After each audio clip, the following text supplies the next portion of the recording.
Hello दोस्तों, आप लोगों का स्वागत है मेरे यूट्यूब चैनल में।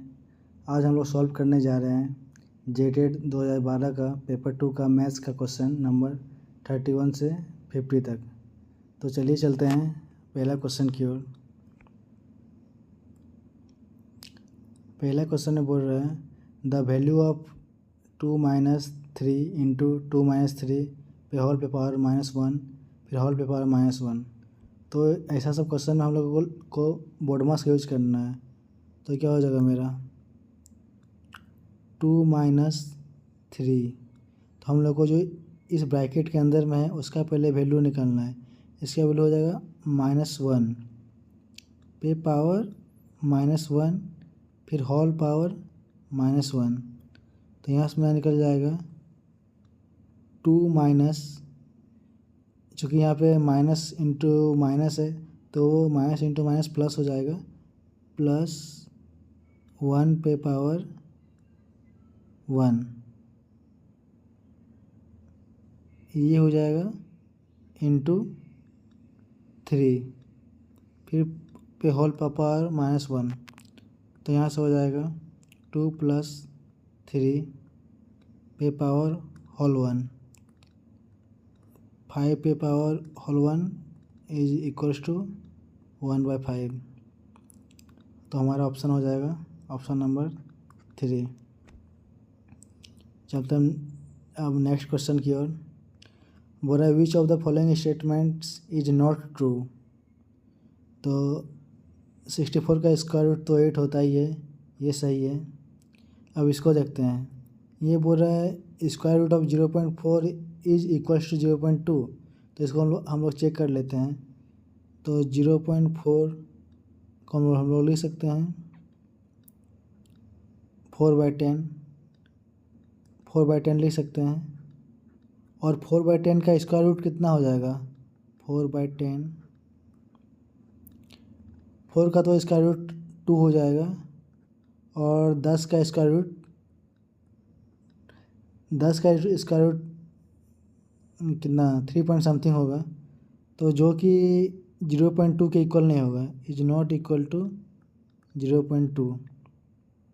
और हमसे क्वेश्चन में पूछा भी गया है कि कौन सा सही नहीं है।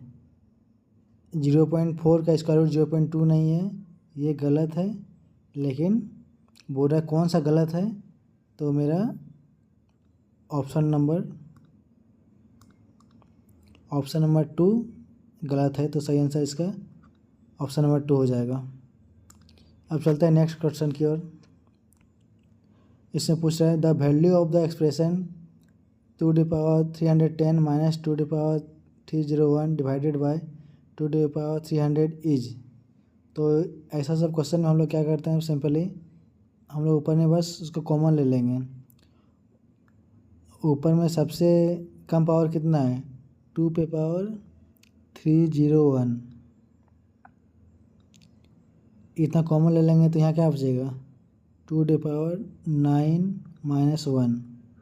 और नीचे में कितना है, नीचे में मेरा है 2^300। तो इसको हम लोग लिख सकते हैं 2 × 2^300 इंटू 2^9 - 1 डिवाइडेड बाय 2^300। ये कैंसिल हो जाएगा। तो हमारे पास बचेगा वो होगा 2 × 2^9 - 1। तो यहाँ पे कौन सा ऑप्शन है, यहाँ पे ऑप्शन नंबर 3 हो जाएगा। अब चलते हैं नेक्स्ट क्वेश्चन की ओर। x² - z² + y² - 2xy। इसमें से बोल रहा है कि ये जो 4 ऑप्शन दिया हुआ है, चारों ऑप्शन में कौन सा इसका एक फैक्टर है। तो अगर हम इसको फिर से लिखें, अगर इसको हम लिख सकते हैं x² + y² - 2xy - z²। अगर हम इन तीनों टर्म को ध्यान से देखें तो ये किस फॉर्म में है, a - b का होल स्क्वायर के फॉर्म में है। a² + b² -2ab के फॉर्म में है, तो हम लोग इसको लिख सकते हैं x माइनस वाई का whole square minus Z square. अब हम लोग फिर अगर यहाँ देखें तो ये हमारा किस फॉर्म में आ गया है, ये हमारा फॉर्म आ गया है, अगर इसको पूरा को हम ए मान लें, ये हो गया ए, ये हो जाएगा बी, तो ये मेरा किस फॉर्म में आ गया है, ए स्क्वायर माइनस बी स्क्वायर के फॉर्म में। तो हम लोग को इसको मालूम है कि इसका फॉर्मूला क्या होता है, ए प्लस बी इंटू ए माइनस बी। तो वैसे यहाँ पे क्या हो जाएगा, यहाँ मेरा हो जाएगा x माइनस वाई मेरा a है, तो a प्लस बी, तो हम लोग ले सकते हैं x minus Y plus Z into a minus B. तो यहाँ पे a क्या है, x minus Y minus Z. तो यही मेरा फैक्टर हो जाएगा, पहला फैक्टर होगा x minus Y plus Z और दूसरा फैक्टर हो जाएगा x minus Y minus Z. तो यहाँ पे कौन सा ऑप्शन है, x minus Y plus Z, ये मेरा पहला ही ऑप्शन है, तो इसका आंसर 1 हो जाएगा। अब चलते हैं नेक्स्ट क्वेश्चन की ओर। इसमें पूछ रहा है the value of 2 into A square plus A B plus 3 bracket close minus A B when A is equal to 5 and B is equals to -3 is. तो ये सिंपल है, जहाँ जहाँ पे ए है वहाँ पे ए का वैल्यू 5 रख देंगे, और जहाँ जहाँ बी है वहाँ पे बी का वैल्यू -3 रख देंगे। तो यहाँ कि मेरा क्या हो जाएगा, 2 इंटू, पहले लिख लेते हैं एक बार, a square plus A B plus 3 minus A b. तो क्या हो जाएगा, 2 इंटू, ए के जगह पे क्या लिखना है, 5 लिख देते हैं हम लोग, 5 square plus A B 5 into -3 plus 3 minus A into B, ये हमारा 5 है इंटू -3। तो यहाँ से हमारा हो जाएगा 2 इंटू 5 का स्क्वायर 25, 5 इंटू -3 -15 प्लस 3, और यहाँ पे माइनस इंटू माइनस प्लस हो जाएगा, तो हमारा हो जाएगा -5 इंटू -3 15। तो यहाँ से 25 में 15 का 10 प्लस 3 13, तो 2 इंटू 13 प्लस 15, तो हमारा हो जाएगा 26 प्लस 15 इज इक्वल्स टू 41। तो हमारा ऑप्शन 3 हो जाएगा। अब चलते हैं नेक्स्ट क्वेश्चन की ओर।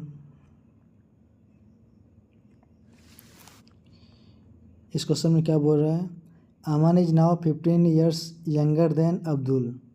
जो अमन है वो अब्दुल से 15 साल छोटा है। After 6 year Abdul will be twice as old as Aman will be then. बोल रहा है कि 6 साल बाद जो अब्दुल का एज होगा वो उस समय जो अब अमन का एज होगा उसका दोगुना हो जाएगा। और दिया हुआ if the present age of the Abdul is x year then we have. तो जो डाटा दिया हुआ है उसके अनुसार हम लोग को एक इक्वेशन बनाना पड़ेगा। तो चलते हैं बनाते हैं। हम लोग को क्या दिया हुआ है, अब्दुल का एज, जो अब्दुल का एज दिया हुआ है x दिया हुआ है, तो अमन का एज कितना हो जाएगा, प्रेजेंट एज दिया हुआ है अब्दुल का x, और बोल रहा है कि अमन जो है वो 15 ईयर्स यंगर देन है, तो अमन का एज हमारा हो जाएगा x माइनस 15 ईयर्स। अब बोल रहा है आफ्टर 6 ईयर, तो कर लेते हैं, after 6 years, after 6 year Abdul का एज कितना हो जाएगा, x प्लस 6। वैसे ही अमन का एज कितना हो जाएगा 6 साल बाद, x माइनस 15 प्लस 6। ये हो गया हमारा अब्दुल का एज, ये हो गया हमारा अमन का एज, 6 साल बाद का। अब बोल रहा है 6 साल बाद अब्दुल अमन का डबल हो जाएगा, तो इज इक्वल्स टू 2 इंटू अमन। जो अब्दुल का एज है अमन के एज का डबल हो जाएगा। तो यहाँ से मेरा क्या निकल के आ जाएगा, x + 6 is equals to 2 into, यहाँ से -15 + 6, यहाँ हमारा हो जाएगा x - 9। तो हमारा यही इक्वेशन निकल गया, x + 6 is equals to 2 into x - 9। तो कौन सा ऑप्शन है, तो हमारा पहला ही ऑप्शन हो जाएगा 2 into x - 9, 2 into x - 9 is equals to x + 6 is equal to x + 6। तो पहला ऑप्शन हो जाएगा। चलते हैं हम अब नेक्स्ट क्वेश्चन की ओर। The compound interest on 36,000 lent at the 10% per annum for 2.5 years if the interest is compounded annually is। तो देखिए ऐसा सब क्वेश्चन में हम लोग क्या करते हैं कि जो इसका इफेक्टिव रेट होता है वो निकाल लेते हैं। कंपाउंडेड जो होता है, जो कंपाउंड इंटरेस्ट का जो इफेक्टिव रेट होता है पहले वो निकाल लेते हैं, इफेक्टिव रेट। यहाँ बोल रहा है 2.5 साल का, तो पहला साल के लिए कितना हो जाएगा, 10 हो जाएगा, दूसरे साल के लिए भी 10 हो जाएगा, और बोल रहा है तीसरे साल के लिए वो हाफ ही है, मतलब कि जो रेट है वो 10, वो मेरा 5% हो जाएगा। हम लोग को ये तीनों का इफेक्टिव रेट निकालना है। फर्स्ट के लिए 10%, सेकेंड ईयर के लिए 10%, और जो थर्ड ईयर का जो जो आधा है उसके लिए 5%। तो इन दोनों का पहले निकाल लेते हैं, फिर इनसे जो आएगा फिर इनका और इनका निकाल लेंगे। पहले 10 का निकाल लेते हैं। तो यहाँ से क्या हो जाएगा मेरा 10 + 10 + 10 इंटू 10/100। तो यहाँ से मेरा आ जाएगा 21% आ जाएगा। 10 और 10 का 21 आ गया, ये 21 आ गया, और एक परसेंटेज बच गया 5%, जो कि मेरा तीसरे साल के लिए था, 6 महीना के लिए। यहाँ मेरा एक 5% आ गया। अब हम लोग को इन दोनों का इफेक्टिव निकालना पड़ेगा। तो वो क्या हो जाएगा 21 + 5 + 21 इंटू 5/100। तो यहाँ से आ जाएगा 26 + 1.05, हमारा आ गया 27.05% आ गया। अब हम लोग को परसेंटेज मालूम है और प्रिंसिपल भी मालूम है, तो हम लोग क्या करेंगे, तो सिंपल कर देंगे, ये P × R%। तो हमारा क्या हो जाएगा 36,000 इंटू 27.05%, परसेंटेज डिवाइडेड बाई 100 कर देंगे। तो यहाँ से हमारा क्या आ जाएगा, यहाँ से हमारा हम लोग अगर अप्रॉक्स लेते हैं, ये हम लोग 0.5% घटा देते हैं, तो यहाँ से डाइट करते हैं तो कितना हो जाएगा 27 × 162 2 16 27 × 81 16 9720। अगर हम लोग 0.5% को इग्नोर करते हैं तो 9720 आ रहा है। तो देखते हैं इससे थोड़ा बड़ा कौन सा है, ये तो नहीं है, ये तो नहीं है, ये बहुत ही ज़्यादा बड़ा है। तो हमारा ऑप्शन हो जाएगा 9738। अगर पूरा को कीजिएगा तो आपका आ जाएगा 9738 ही आएगा। और हम लोग चूँकि ये वाला पोर्शन को छोड़ दिए हैं, इसलिए जो 9738 है उससे थोड़ा सा कम आया है 9720। तो इसका आंसर हो जाएगा 3 नंबर। अब चलते हैं अगला क्वेश्चन की ओर।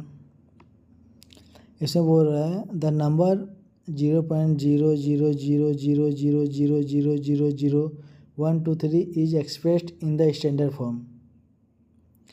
तो हम लोग सबसे पहले जान लेते हैं कि स्टैंडर्ड फॉर्म में कैसे लिखा जाता है।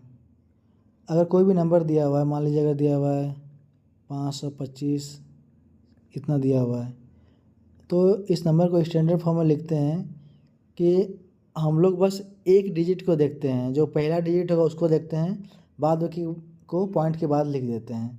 यहाँ क्या हो जाएगा, इसको हम लिख सकते हैं 5.257 इंटू 10 क्यू। सिमिलरली अगर मान लीजिए दिया हुआ है 1 2 3 4 6 दिया हुआ है, अगर इसको बोलेगा कि स्टैंडर्ड फॉर्म में कैसे लिखा जाता है तो हम लोग इसको लिखेंगे 1.2346 ये हो गया इंटू 10 पे पावर कितना हम लोग लिए थे 1 2 3 4 तो 4 हो जाएगा। तो हम लोग स्टैंडर्ड फॉर्म में बस एक यूनिट डिजिट लेते हैं, फिर बाद में उसके बाद पॉइंट लगा के हम लोग 10 का पावर ले लेते हैं। तो वैसे हमारा यहाँ पे क्या दिया हुआ है, देखिए हमारा दिया हुआ है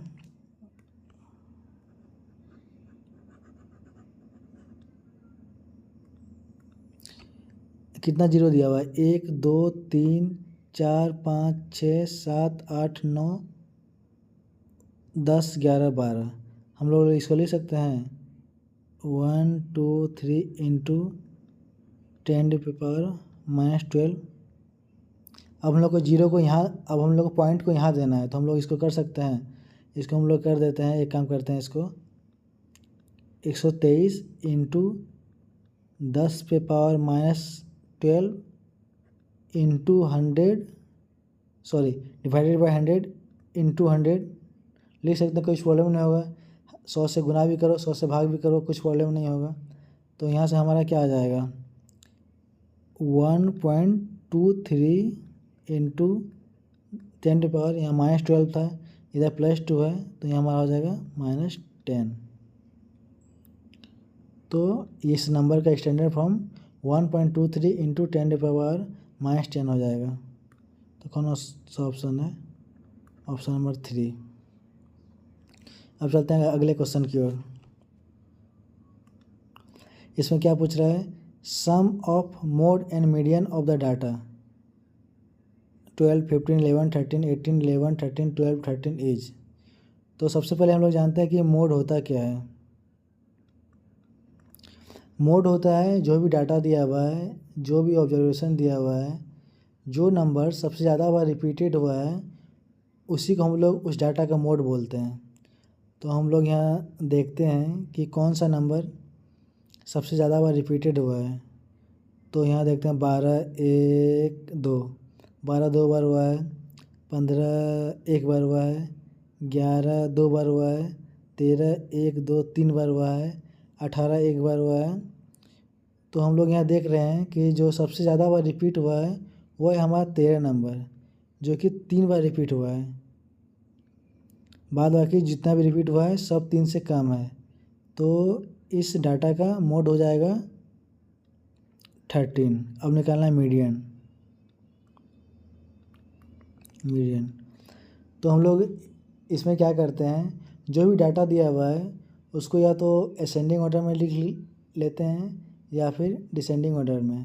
अगर हम लोग इसको असेंडिंग ऑर्डर में लिख लेते हैं, लिखेंगे तो हमारा क्या आ जाएगा, सबसे पहले आ जाएगा 11, 2 बार 11 है, 11 12 कितने बार है 1 2 बार है, 12 2 बार है। फिर हमारा 13 कितने बार है 1 2 3, 13 3 बार है। फिर क्या बच गया 15 1 बार है, और क्या बच गया 18 1 बार है। 1 2 3 4 5 6 7 8 9, यहाँ पे 1 2 3 4 5 6 7 8 9, यहाँ पे भी 9 आ गया। तो चूँकि यहाँ पे टोटल टर्म जो है वो 9 है, तो इसका जो मिडिल टर्म हो जाएगा वो 5वां टर्म हो जाएगा। तो यहाँ पे क्या हो जाएगा 9 + 1/2, मतलब जो 5th टर्म होगा वही उसका मीडियन हो जाएगा। तो 5th टर्म क्या हो जाएगा 1 2 3 4 5, जो 5वां टर्म में इसका कितना है 13 दिया हुआ है। और हम लोग डिसेंडिंग ऑर्डर में देखते हैं 1 2 3 4 5, तो डिसेंडिंग ऑर्डर में जो बीच का टर्म है वो 13 दिया हुआ है, तो इसका जो मीडियन आएगा वो भी 13 आ जाएगा। तो क्या पूछा है, sum of mode and median. Mode 13 है, मीडियन 13 है, तो दोनों का सम कितना हो जाएगा 13 + 13 = 26। तो ऑप्शन नंबर 2 हो जाएगा फिर। अब चलते हैं नेक्स्ट क्वेश्चन की ओर। इसमें बोल रहा है a car covers a distance of 178.2 kilometre in 4.4 hours. The distance in kilometre covered by the car in 1.2 hours is. तो ठीक है, इसमें हम लोग को ये जो दोनों डाटा दिया हुआ है, इस डाटा से हम लोग स्पीड निकाल लेंगे। हम लोग क्या दिया हुआ है, पहले डिस्टेंस दिया हुआ है 178.2 किलोमीटर, टाइम दिया हुआ है 4.4 आवर्स। तो हम लोग को फिर निकालना है कि इस डिस्टेंस में कितना, इस टाइम पे कितना कवर करेगा। तो हम लोग इसका स्पीड निकाल देते हैं। तो स्पीड क्या होगा, स्पीड हमारा डिस्टेंस बाय टाइम होगा। डिस्टेंस कितना है 178.2 डिवाइडेड बाय 4.4। 11 से चेक करते हैं, कटेगा 11 से 4 बार में 11, 1 6 8 6 8 2 2 2 2 2 से काटते हैं 2, 81। इसका जो स्पीड आएगा वो आ जाएगा हमारा 81/2 किलोमीटर पर आवर। और हम लोग को टाइम दिया हुआ है 1.2 आवर। तो हम लोग को क्या निकालना है, फिर से हम लोग को टाइम जो दिया हुआ है वो दिया हुआ है 1.2 आवर्स। तो हम लोग को डिस्टेंस निकालना है। तो डिस्टेंस इक्वल हो जाएगा स्पीड इंटू टाइम। तो स्पीड कितना आया 81 स्पीड इंटू टाइम। तो हमारा स्पीड आया है 81/2 इंटू 1.2, 648/10 आ जाएगा हमारा 4.86 किलोमीटर। तो कौन सा हो जाएगा हमारा, 3 नंबर हो जाएगा। चलते हैं अब नेक्स्ट क्वेश्चन की ओर। इसमें क्या दिया हुआ है, in the figure angle 2 is equals to angle 3 is equals to angle 4 and angle 5 is equals to 150, then angle 1 is equal to. तो ठीक है, ये देखिए हमारा 1 2 3 4 5 ये पूरा साइक्लिक है। तो हमारा ये जो बनेगा जो पाँचों का जो समेसन होगा वो 360 डिग्री के इक्वल में होगा। और दिया हुआ है कि 2 3 4 इक्वल है। तो हम मान लेते हैं कि 2 हमारा x है, 3 भी x है, तो 4 भी हमारा x है। तो हम लोग को पहले सबको जोड़ के उसको 360 डिग्री करते हैं।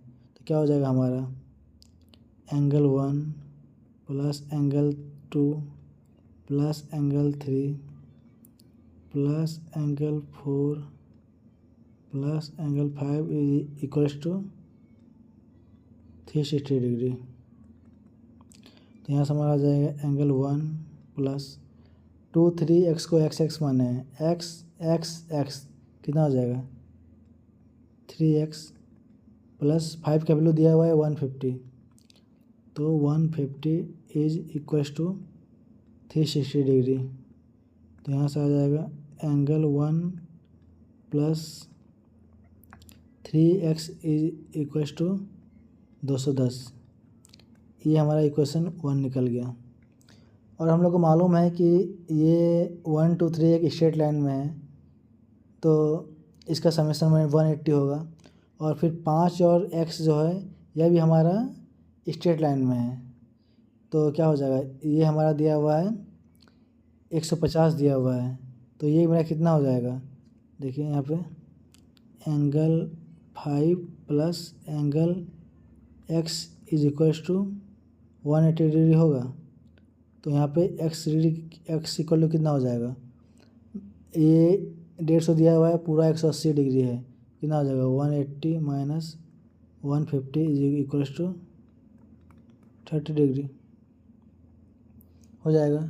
तो यहाँ कितना हो जाएगा x इक्वल टू हो गया 30 डिग्री, ये भी हो गया 30 डिग्री, ये भी हो गया 30 डिग्री। तो कितना हो जाएगा 30 30 60, और ये फिर कितना हो जाएगा मेरा 1 2 3 भी मिलके 180 डिग्री बनाएगा।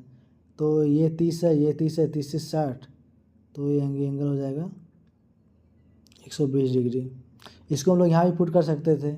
यहाँ पे कैसे हो जाएगा, एंगल 1 प्लस 30 या 90, 90 इक्वल टू 210, तो एंगल 1 इक्वल टू हो जाएगा 210 minus 90 is equals to 120 degree.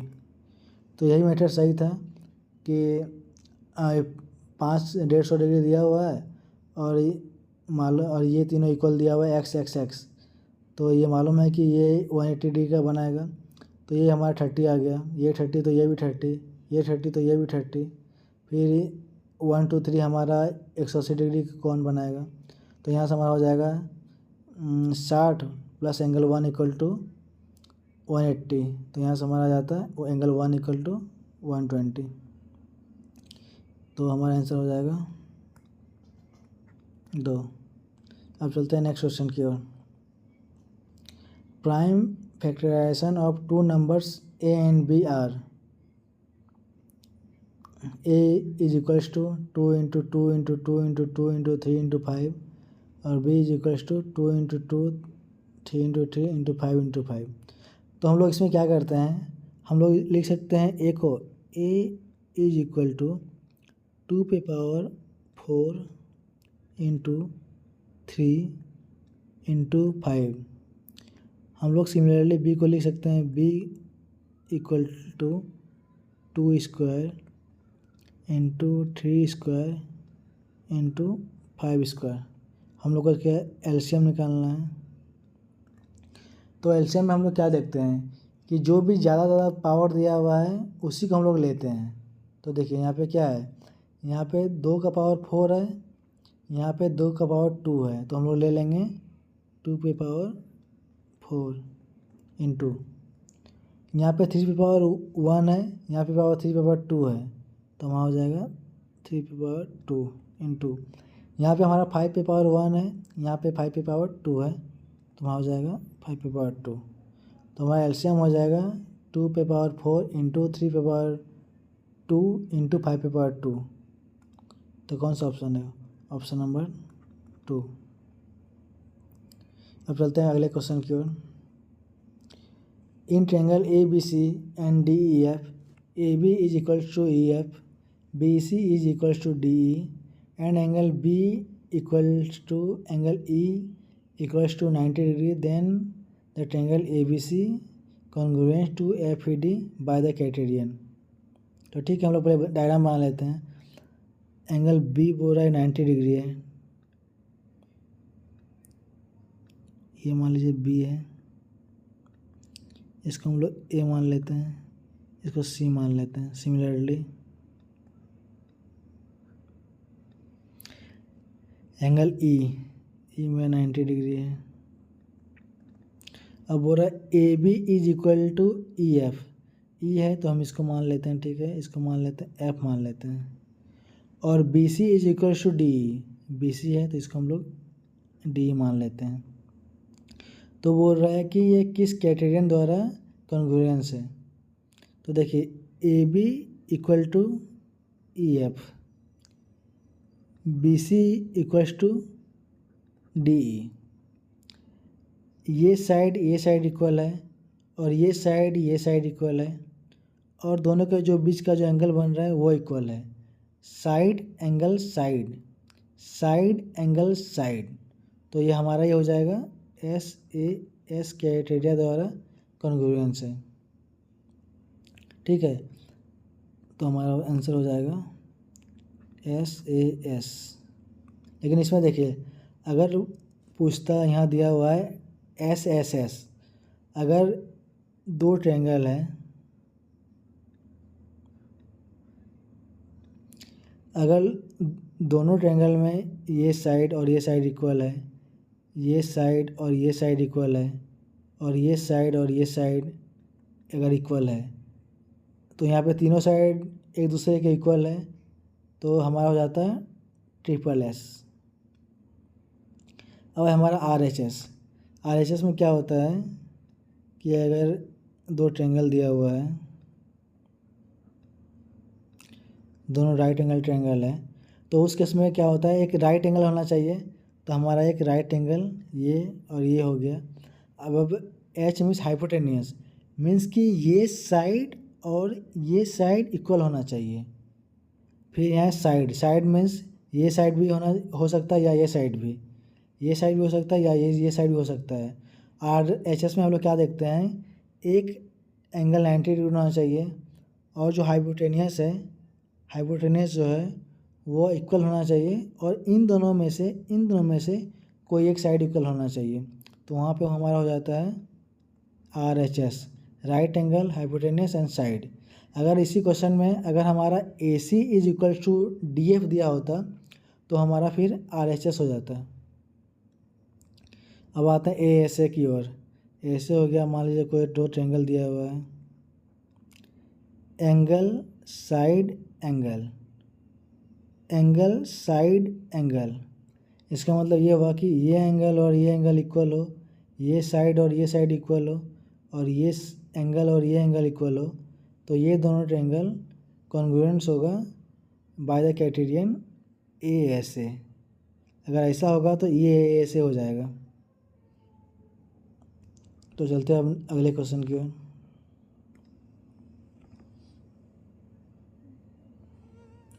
इस क्वेश्चन में क्या दिया हुआ है, इस क्वेश्चन में दिया हुआ है कि in triangle P Q are, पहले हम लोग पी क्यू आर बना लेते हैं।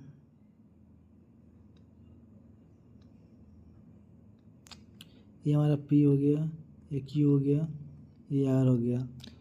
Side Q R is produce two point S, Q R को हम लोग प्रोड्यूस कर दे रहे हैं एस तक। And exterior angle P R S, ये दिया हुआ है हमारा 100 डिग्री। और बोल रहा है कि R P is equals to Q R, means कि ये और ये इक्वल दिया हुआ है। तो हम लोग को निकालना है पी क्यू आर, मीन्स कि ये एंगल निकालना है। तो ठीक है, तो देखिए ये साइड और ये साइड इक्वल दिया हुआ है, तो हमारा ये एंगल और ये एंगल ये भी आपस में इक्वल होगा, क्योंकि अपोजिट साइड है एंगल के, वो दोनों इक्वल होता है। सॉरी, ये दोनों एंगल है वो अपोजिट साइड में है और दोनों साइड इक्वल दिया हुआ है, तो ये दोनों एंगल इक्वल हो जाएगा। और ये हमारा 100 डिग्री दिया हुआ है, और हम लोग को मालूम है कि ये दोनों का जो समेसन होता है वो इसके बराबर होता है। मीन्स कि अगर इसको हम लोग इस एंगल को अगर x मान लें, इस एंगल को भी x मान लें, तो जो दोनों का जो समेसन होगा वो 100 के इक्वल में होगा। तो हमारा यहाँ से हो जाएगा 2x is equals to 100 degree, तो x हो जाएगा हमारा 50 डिग्री। तो ये एंगल हमारा हो जाएगा 50 डिग्री। फिर से एक बार देख लीजिए, एक ट्रायंगल है, इसमें क्यू आर को प्रोड्यूस किया गया है एस तक। ये एंगल पी आर एस दिया हुआ है 100 डिग्री। ये साइड और ये साइड इक्वल दिया हुआ है, तो इसके जो साइड्स के जो अपोजिट में है वो भी इक्वल होगा। तो ये एंगल और ये एंगल अपोजिट इक्वल होगा। तो हम लोग से ये एंगल पूछा गया है, तो हम लोग को मालूम है कि जो ये एंगल और इस एंगल का समेसन होता है, जो यहाँ पे एक्सटीरियर एंगल बनता है, तो ये भी x ये भी x, तो दोनों मिलके हो गया 2x, और जो इक्वल है 100 के, तो यहाँ पे 100 इक्वल हो गया, तो 2x इक्वल टू 100, तो x equal to 50 degree. Means कि पी क्यू आर हमारा 50 डिग्री है। तो P Q R equal to 100 degree. अब चलते हैं अगले क्वेश्चन की ओर।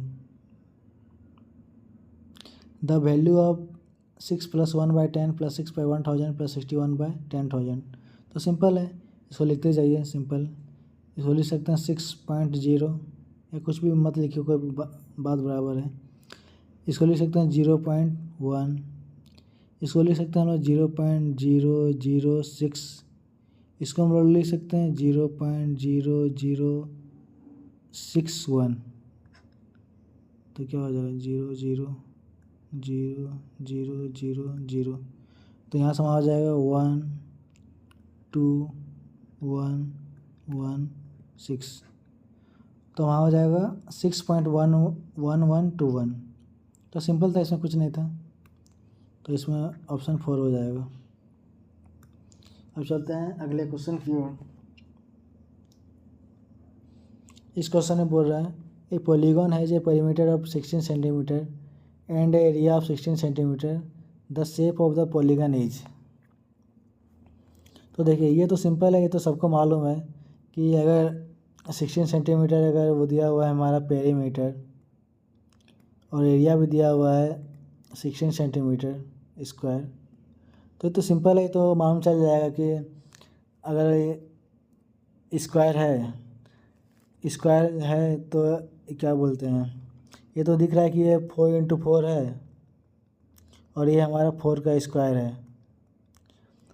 ये अगर साइड अगर 4 हो तो पेरीमीटर हो जाएगा 4 × A तो हो जाएगा 16, और अगर उसका एरिया निकालना है तो 4 तो हो जाएगा, वो भी 16 हो जाएगा।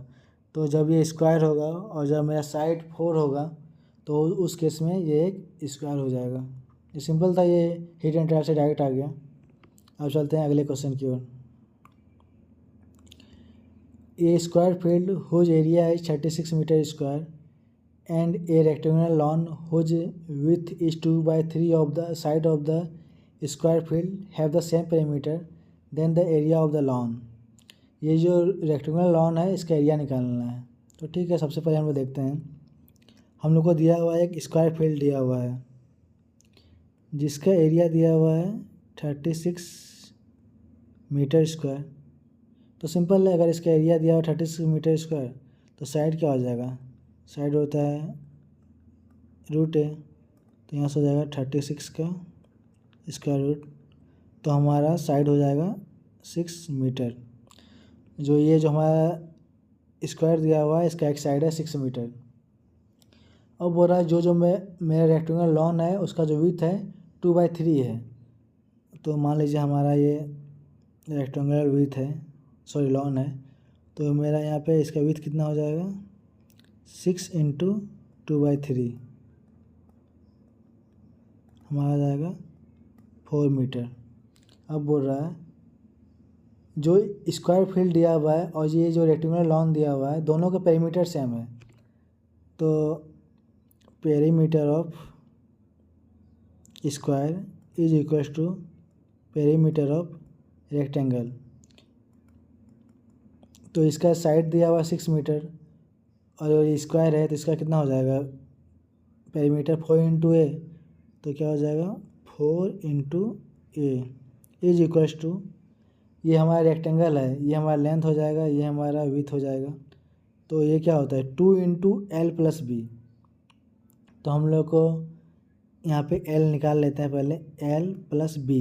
B कितना आया है 4 मीटर आया है, तो 4 मीटर हो जाएगा, तो हमारे यहाँ से हो जाएगा 24 is equals to 2 × L + 4 12, L + 4 is equals to 12, तो L हो जाएगा हमारा 8 मीटर। हम लोग को निकालना क्या है, इस रेक्टेंगुलर लॉन का एरिया निकालना है। तो एरिया क्या होता है रेक्टेंगल का L × B, हमारा लेंथ आ गया 8 मीटर और जो बेथ आया था वो 4 मीटर, तो वहाँ हो जाएगा 32 मीटर स्क्वायर। तो इसका आंसर हो जाएगा 32 मीटर स्क्वायर। अब चलते हैं अगले क्वेश्चन की ओर।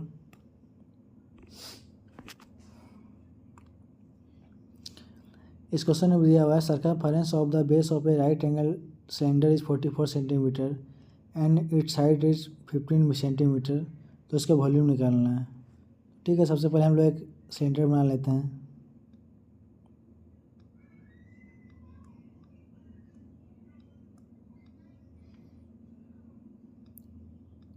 इसका जो हाइट दिया हुआ है 15 सेंटीमीटर और ये जो बेस है, बेस का जो सर्कमफेरेंस है, सर्कमफेरेंस ऑफ बेस दिया हुआ है 44 सेंटीमीटर दिया हुआ है। तो हम लोग को निकालना है इसका वॉल्यूम। तो हम लोग को वॉल्यूम के लिए क्या चाहिए होता है, जो वॉल्यूम का फॉर्मूला होता है हमारा πr²h। हम लोग को यहाँ पे h मालूम है, हम लोग को r निकालना है। तो आर कहाँ से निकलेगा, हम लोग को बेस का सरकमफेरेंस दिया हुआ है। ये जो बेस होता है ये एक सर्कुलर होता है, तो इसका सरकमफेरेंस का फॉर्मूला क्या होता है 2πr। तो हम लोग को इसका दिया हुआ है 44 centimetre. 44 is equals to 2 into 22/7 into R, ये दोनों कट गए तो हमारे यहाँ से आर आ गया 7 सेंटीमीटर। हम लोग को निकालना है इसका वॉल्यूम। वॉल्यूम का क्या होता है pi R square S, v equal to pi R square H. तो वॉल्यूम कितना हो जाएगा 22/7 इंटू 7 इंटू 15। तो 7 कैंसिल हो गया, तो 154 इंटू 15, 15 चौके 60, 6 1 8 2310 सेंटीमीटर क्यूब। तो यहाँ से हमारा ऑप्शन आ जाएगा ऑप्शन नंबर 4, 2310 सेंटीमीटर क्यूब। अब चलते हैं अगला क्वेश्चन की ओर। The radii of two circle are 8 centimetre and 6 centimetre. The radius in centimetre of the circle having the area equal to the sum of the areas of the this two given circle. इसमें बोल रहा है कि एक circle दिया हुआ है जिसका रेडियस है C1 मान लीजिए पहला सर्कल, इसका रेडियस है 8 सेंटीमीटर। दूसरा मान लीजिए सर्कल है C2, इसका रेडियस दिया हुआ है 6 सेंटीमीटर। और बोल रहा है कि एक तीसरा कोई सर्कल है C3, इसका रेडियस मान लेते हैं कैपिटल R। बोल रहा है कि ये जो सर्कल है इसका एरिया इन दोनों सर्कल्स के समेशन के इक्वल है। मान लेते हैं इसका एरिया A1 है, इसका एरिया A2 है, इसका एरिया A3 है। तो हम लोग को निकालना है कि इसका रेडियस कितना होगा। हम लोग को दिया हुआ है कि A3 is equals to A1 plus A2, दिया हुआ है A3 is equals to A1 plus A2। तो A3 का एरिया कितना हो जाएगा pi into R square is equals to A1 pi into R1 मतलब 8 का स्क्वायर प्लस पाई इंटू 6 का स्क्वायर। यहाँ से हमारा आ जाएगा पाई आर स्क्वायर, पाई को कॉमन लेते हैं तो यहाँ हो जाएगा 8 का स्क्वायर प्लस 6 का स्क्वायर। तो पाई पाई कैंसिल, तो आर स्क्वायर हो जाएगा 8 स्क्वायर 64, 6 स्क्वायर 36, 64 प्लस 36 100। तो आर स्क्वायर आ गया हमारा 100, तो आर आ जाएगा हमारा 10 सेंटीमीटर। तो ऑप्शन 2। अब चलते हैं हम लोग अगला क्वेश्चन की ओर। क्या दिया हुआ है a box with inside measurements 60 centimetre into 30 centimetre plus 24 centimetre is full of wooden cube of the same size. If the number of the cubes is 25 then the side in centimetre of each cube. देखिए question में क्या दिया हुआ है कि कोई एक cuboid दिया हुआ है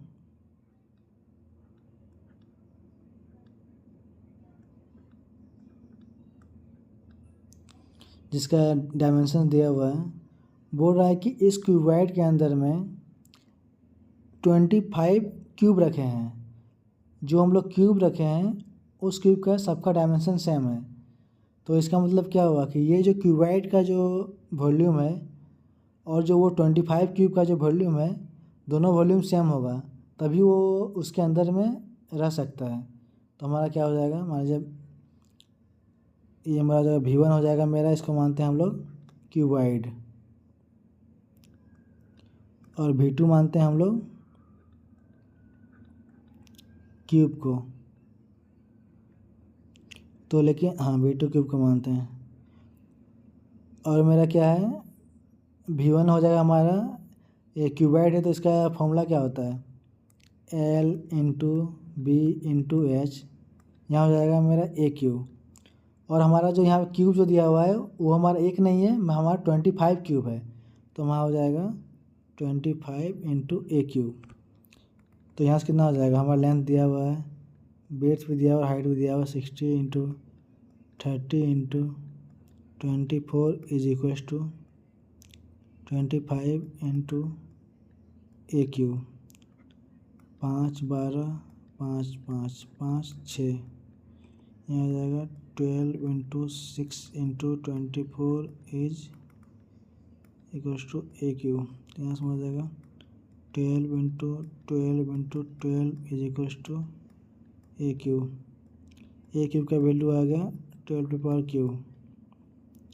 तो ए इक्वल टू हो जाएगा हमारा 12 सेंटीमीटर।